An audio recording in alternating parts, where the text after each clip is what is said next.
Very good morning, children. So today we will continue chapter atoms and molecules.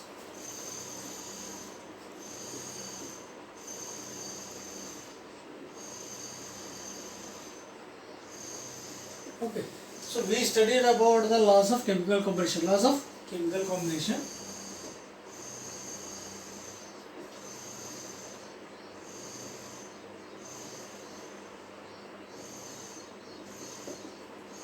So two laws of chemical combination was given. So first law says that mass is neither created nor destroyed, and the second law says that in any substance, okay, the number of elements combined are in a fixed proportion by mass.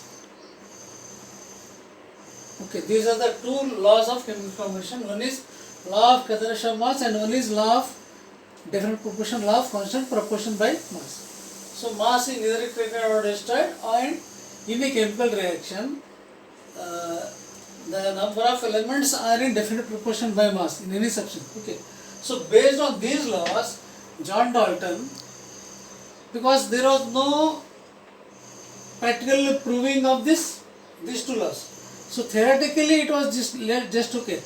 But whether is it possible? So to prove that, he continued that, because he took the base as his study for atomic theory. So he gave John Dalton gave atomic theory. What are the postulates we'll study later. See, so based on the name given as atoms and number of particles in a substance, so as based on that he gave a law called Dalton's atomic theory. Okay, so who is actually John Dalton? He is a great chemist. At the age of, I think he came from a poor background. His parents were very poor in their society. So due to that, he planned to move to Manchester for higher studies. Okay, so there when he went there, at the age of 12, he became the teacher. He was interested in teaching physics and chemistry. He started there also, and gradually after I think 7 or 8 years, he became the principal of that particular college. So slowly he went to research on atoms. So based on this, there are studies and calculation. He gave a theory called Dalton's atomic theory. So what are the postulates? Actually, what postulates means what are the results drawn from there and what it gave, what it told about the atoms. Let us find here.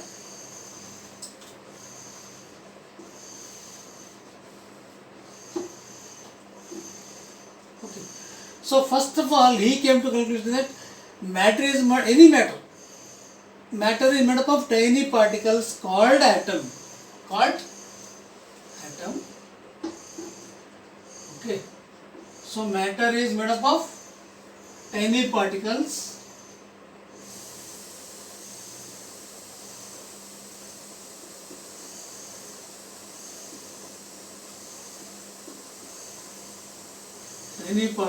called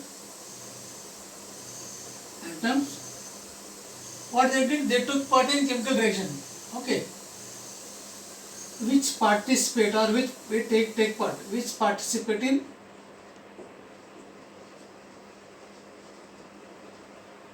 chemical reaction.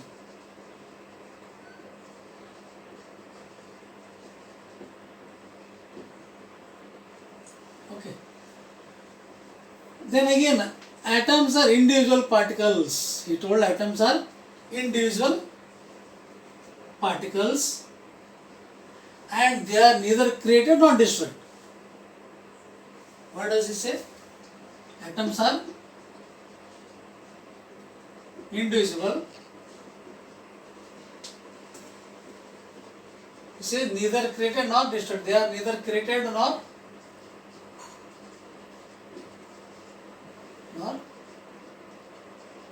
destroyed. Okay. Thirdly, what he said? Atoms of a given element are identical in masses and chemical properties. Suppose this, you take this as one atom, hydrogen atom. Okay. You consider this as atom is what they say they are same in mass and chemical properties. Atoms of given element, if this is a given element, the chemical properties and mass will be the same. So atoms means mass of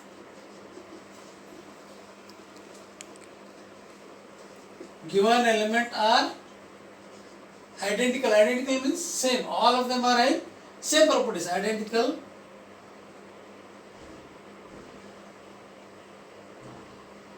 and even with what? With same chemical properties. Same chemical properties.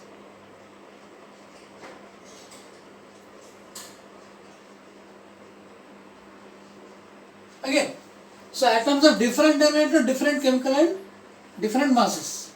Okay, so same element. If they are coming from same element, they are same in structure, they are same in chemical property, and different atoms of different element have different masses and different chemical properties. Okay, so different elements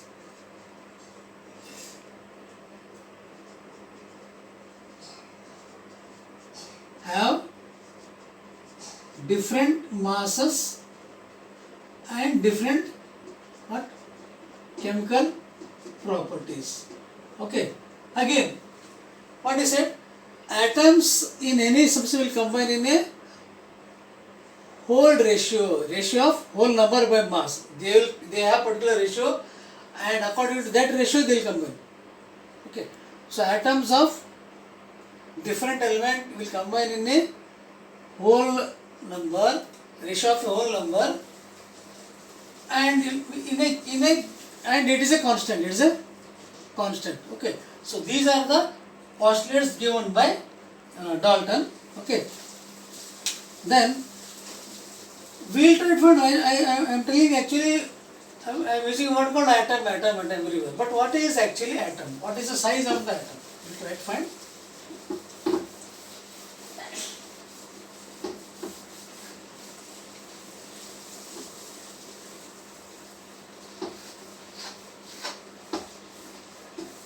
What is the size of the atom? Okay, see,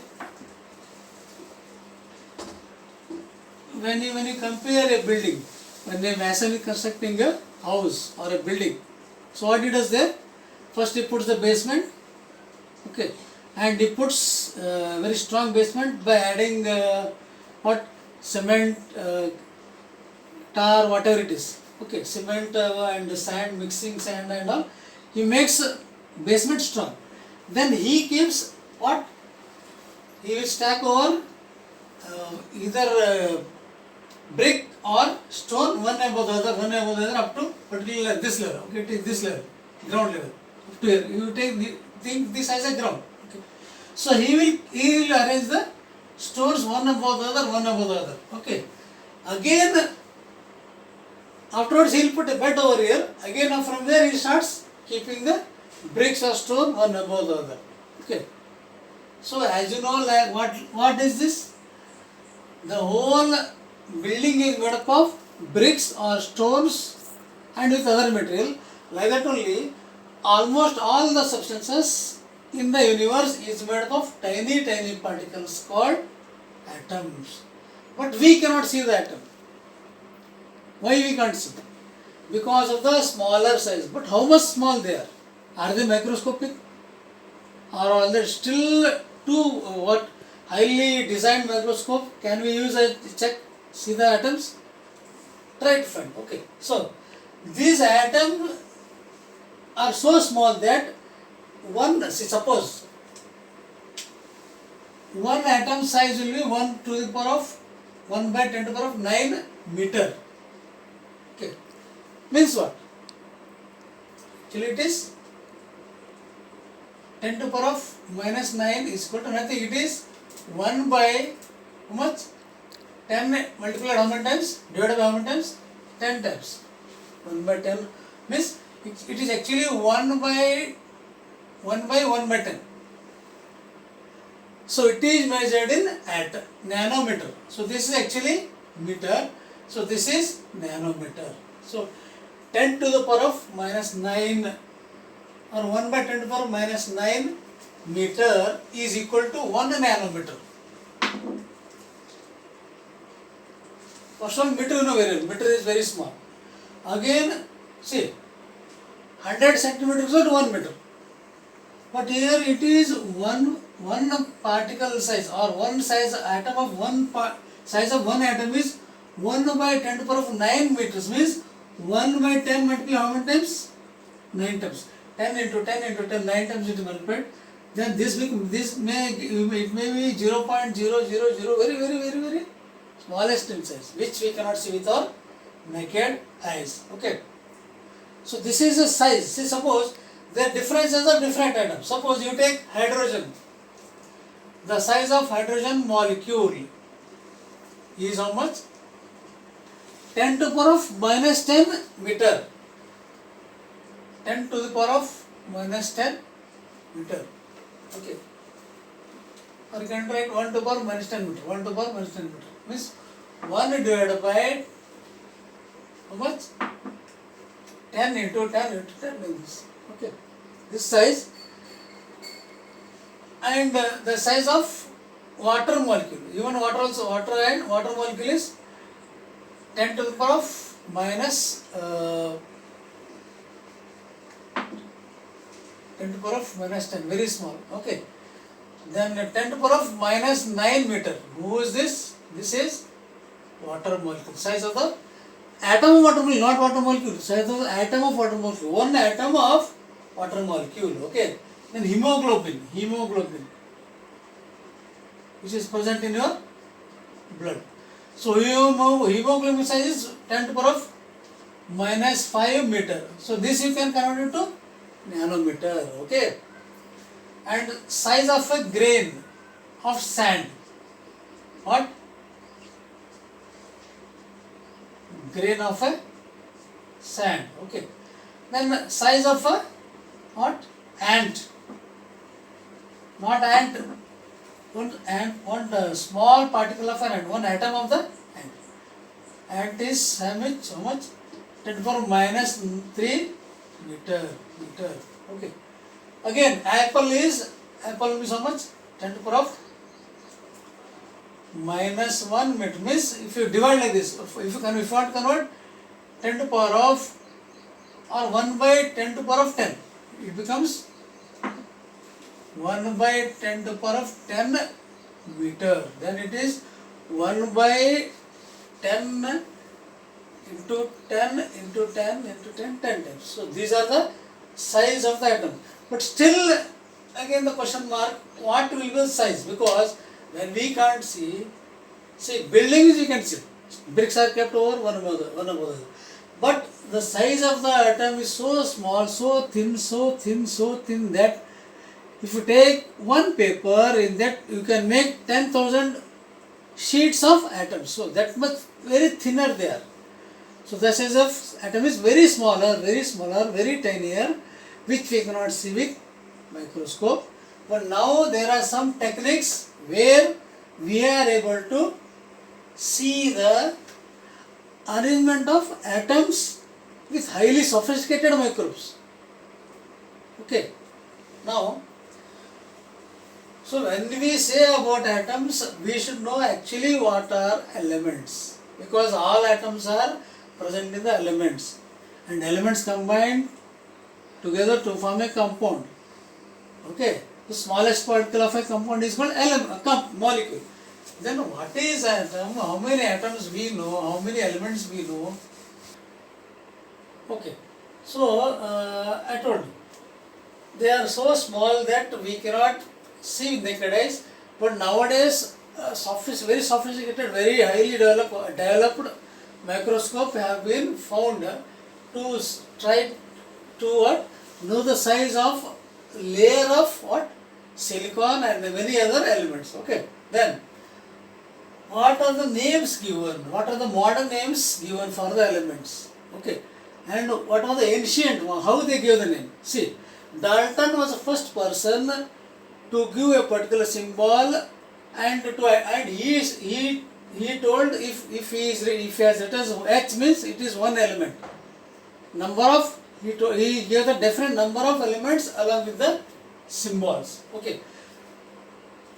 So along with that, there is one more scientist called Berzelius. He suggested that better to give, instead of symbol, give the alphabetical meaning for it. Then it will be easier to find it or to identify it. Okay.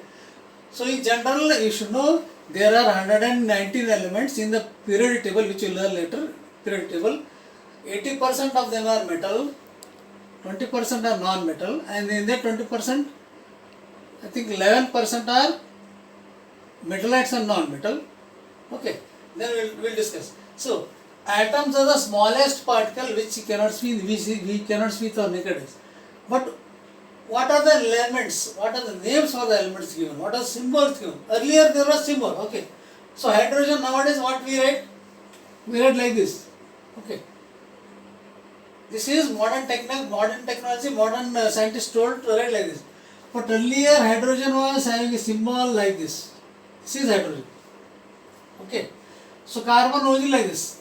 This is carbon. This is hydrogen. This is carbon. Okay. So oxygen just write like this. This is oxygen. Okay. And again, copper they gave like this. They put like this and they put some design like this. They made something like this design. Copper. This is copper. Okay. So for lead they made like this. They used element like this. Lead. Okay. So iron they put like this alphabet. I. Okay. Phosphorus. This is phosphorus. Okay. So this was a technique. Gold was given like this. Gold was like this. Gold. Gold was shining. You know, gold shining means they did like this, and between they wrote. So this writing the alphabets was suggested by Berzelius. Okay. Then again, even there was symbol for platinum and mercury. So there were symbols given in the recent modern era. But gradually, when the science developed in the 18th century, 17th and 18th century, but still there were naming of elements. What way? From which the places are available. Suppose copper. First copper was extracted or obtained from what? Greek. So the Greek there is a place called Cyprus. Cyprus. So based on the place they give the names for the elements. Based on the color they give the name for the elements. Based on the country they give the names. Based on the person's name they give the names. Okay. So naming was done in this way earlier. Then again, based on the color means what? For gold they called yellow. Because what is the color of gold? Yellow. For the gold they called yellow. Okay. So for silver they called what? White only. White. This way they started naming the elements based on their colors. So gradually little development took place, but still what? There were Greek and Latin names in use. Greek and Latin names. And it was very what? In famous, most names are obtained from the Greek or Latin. Okay, Latin is Latin America, Greek is Egypt, Greek and all. Okay. Here again these Greeks are also very clever because they gave the name with symbols. Okay. And before that there was, after some years, I think maybe in the 18th century, there was an union called IUPAC. IUPAC means International Union of Pure and Applied Chemistry. It is a one organization which give name to different elements. They don't give same name, they give different elements. Okay. So they started giving the names, but before that again there were some names obtained from Greek. For example, I'll tell.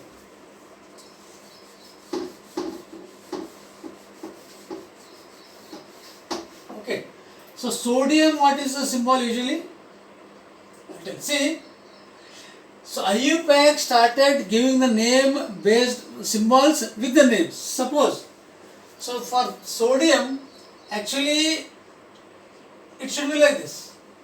But they, as per them it should be like this.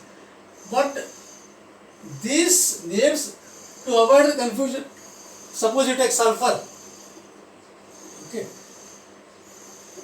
sulfur, sodium, suppose this is sulfur, both SFI give what does it mean? Confusion is there, it is not possible. So to avoid confusion, most of the names were taken from the Greek or Latin. Okay. So as per the IUP Act, what is there actually?